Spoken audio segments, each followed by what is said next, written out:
네, 신짜 각반 여러분 안녕하세요. 홍빛나라고 합니다. 네, 저는 한국 외대에서 베트남어를 공부했고요. 그리고 이제 메가스터디와 그 삼성 등 여러 기업에서 이제 강의를 했는데 이제 많은 분들이 저를 알아봐 주시고 또 이렇게 강의가 마음에 든다 혹은 뭐 귀에 쏙쏙 들어온다라고 하셔서 아주 즐거운 시간을 보내고 있는 홍빛나라고 합니다. 네, 제가 저기 대학교를 가면서 이제 베트남어를 시작했는데요. 학교 들어와서 베트남어를 하다 보니까 베트남어 생각보다 너무 재미있고 저한테 잘 맞더라고요. 특히 제가 이제 베트남어가 운명인 걸 알았던 게 베트남 사람들이 그 베트남을 비엔남이라고 하죠. 그런데 그 비엔남에서 알파벳에서 VI 그 다음에 NA를 따로 떼가지고 비나라고 줄여서 불러요. 근데 제 이름이 홍빛나잖아요. 이제 베트남 사람들한테 제 이름을 얘기하면은 그 빛나 발음을 못하니까 비나라고 불러요. 네, 요즘에 이제 우리나라 굴지 기업들 삼성, LG, 포스코 등등 굉장히 많은 기업들이 베트남에 투자를 하고 있어요. 근데 이제 예전에는 생산 분야에 많이 투자를 했었거든요. 그런데 이제는 문화 콘텐츠 분야 같은 경우도 CJ를 필두로 해서 많은 기업들이 나가고 있어요. 또 특히 이제 문화산업 쪽에서 많은 교류가 있거든요. 이렇게 되면 여러분이 생각하시는 모든 분야에 베트남이랑 이제 관계가 있다고 보시면 됩니다. 지금 우리나라 사람들한테 베트남은 약간 좀 생소한 나라고 약간 이런 나라였어요. 전쟁한 나라, 그다음에 베트콩들 이런 인식이 굉장히 강했거든요.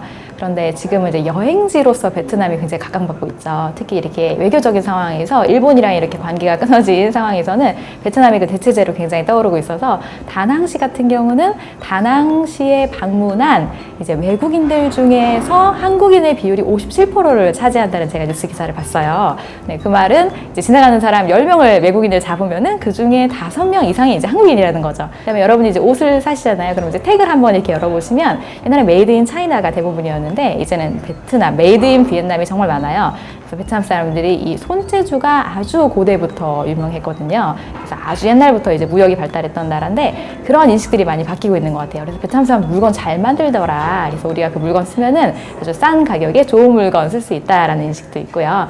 그 다음에 이제 다른 것보다 베트남 커피 때문에 이제 인식이 많이 좋아졌죠. 뭔가 베트남을 예전에 뭔가 낙후되고 우리나라보다 이렇게 뒤떨어지고 우리나라가 도와줘야 되고 혹은 우리나라가 잘못한 나라 전쟁 때문에요. 그런 인식에서 이제 든든한 파트너로 동반자로 이렇게 바뀌고 있는 것 같아서 저는 너무 좋습니다. 이런 질문들을 많이 하세요. 그래서 베트남 여행 가는데 얼마 들고 가야 되냐? 사실은 베트남 같은 경우도 이제 급속하게 경제 발전을 이루었기 때문에 인플레이션이 상당히 이제 급속하게 이루어지고 있습니다.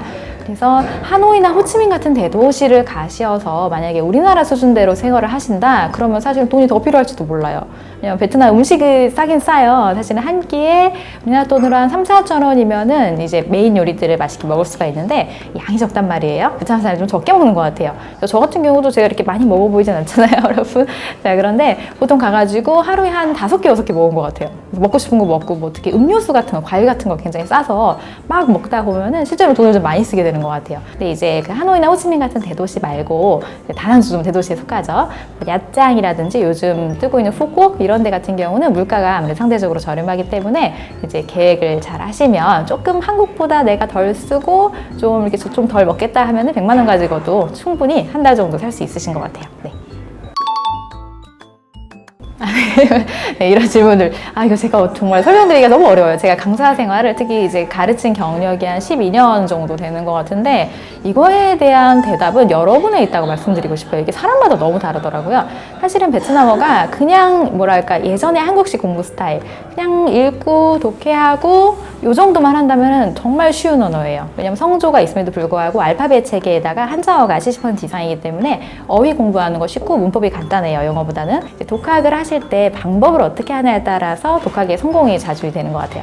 일단 처음에는 그 문법 구조랑 문장이 어떻게 형성되는지를 하신 다음에 베트남에 한두 달 정도 가셔서 발음 트레이닝만 하신다면은 이 그 작문하는 거, 말하기 위해서 작문하는 그런 요소들은 굉장히 쉽기 때문에 발음을 잡게 되면은 독학이 잘 될 수 있을 거라고 봅니다. 자, 이 성조가 정말 중요하죠, 베트남 같은 경우는. 근데 저는 이제 열심히 성조를 배우고 갔었는데 한 재밌는 에피소드가 있었어요. 그 과일 중에서 즈어 하면은 멜론이고요. 즈어 하면은 파인애플. 즈어 하면은 코코넛이에요. 제가 지금 다 즈어라는 발음을 했는데 형성에다가 올라가고 내려가고에 따라서 과일이 색깔가 바뀌었어요. 그러다 보니까 제가 하루는 코코넛이 너무 먹고 싶어 가가지고 과일 아줌마한테 즈어 주세요 하니까 멜론을 주더라고요. 아, 이거 잘못 들었나? 그래서 그냥 멜론을 먹었어요. 그 다음에 이제 멜론이 먹고 싶어서 또 갔더니 이번에는 파인애플을 주더라고요. 그냥 조용히 먹었어요. 네, 그렇게 이제 제가 먹고 싶은 거랑 다른 과일을 한 3번 정도 먹고 나니까 이제 정확하게 이제 이해를 하더라고요. 그래서 이렇게 일상생활에서 성조 차이로 내가 원하는 거를 내가 심지어 뭔가를 구매하는 것도 잘못 구매할 수 있기 때문에 여러분 성조가 정말 중요합니다. 그래서 발음하실 때는 내가 얘기하는 거를 또박또박 그 사람의 눈을 보면서 혹은 이렇게 동작이랑 같이 해주시면 베트남 사람들이 더 잘 이해할 수 있을 것 같아요. 네, 지금은 여러분들을 위해서 제가 어떻게 하면은 베트남어와 베트남에 대해서 많이 알려드릴 수 있을지 이제 고민하고 있거든요. 그래서 이제 좋은 콘텐츠를 많이 만들 지금 기획을 하고 있어요. 근데 이제 무엇보다도 베트남 문화와 역사에 대해서 여러분이 잘 이해하실 수 있도록 그런 콘텐츠들을 준비하고 있으니까 여러분 항상 저에 대해서 관심을 가져주시고 베트남어도 공부 열심히 해주시고 그다음에 베트남에서 이제 자주 갈 계획이거든요. 베트남에서 저 만나면 반갑게 인사해주세요. 그럼 항상 건강하시고 hẹn gặp lại các bạn nhé.